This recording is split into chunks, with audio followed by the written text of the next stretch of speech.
Dan pantauan mudik, arus mudik di malam hari ini kita akan pantau bagaimana situasinya ada di Pelabuhan Makassar, Sulawesi Selatan, dan juga kita akan menuju ke Pelabuhan Merak, Banten. Kita akan sapa terlebih dahulu ada jurnalis Kompas TV Linda Wirawan dan juga juru kamera Rama Pratama. Linda, apakah perjalanan mudik melalui jalur laut ini mengalami kenaikan di sana, Linda? Baik, selamat malam Audrey dan juga saudara. Memang dari PT Pelni ini untuk jumlah penumpang yang ingin pulang ke kampung halamannya atau mudik melalui jalur laut mengalami kenaikan. PT Pelni mencatat ada kenaikan sebesar 3,2% untuk jumlah penumpang yang ingin mudik melalui Pelabuhan Soekarno-Hatta di tahun 2026 kalau dibandingkan dengan data selama musim arus mudik di tahun 2025.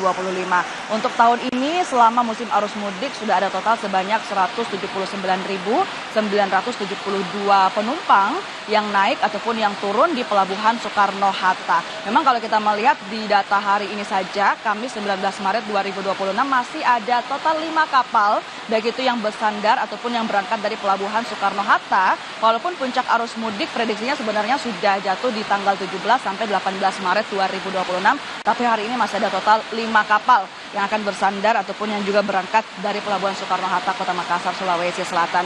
Contohnya ada KM Lambelu yang bersandar di Pelabuhan Soekarno-Hatta pada pukul 13.00 waktu Indonesia Tengah asal dari Parepare dan sudah berangkat menuju ke Bau-Bau tepatnya pada pukul 16.00 waktu Indonesia Tengah dan membawa total sebanyak 1.481 pemudik.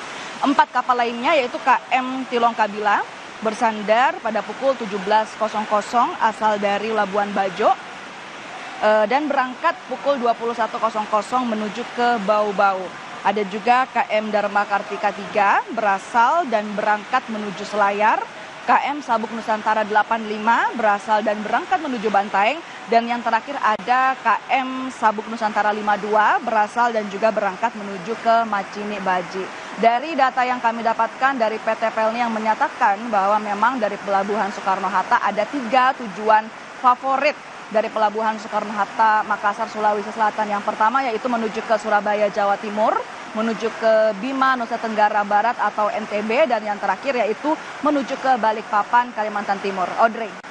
Meskipun memang sudah dilalui untuk puncak arus mudiknya di Pelabuhan Makassar, tapi masih banyak warga atau masyarakat yang baru melakukan perjalanan mudiknya hari ini. Lalu bagaimana pantauannya di Pelabuhan Merak, Banten? Saya mau sapa ada jurnalis Kompas TV Edwin San dan juga juru kamera Julian Fernando.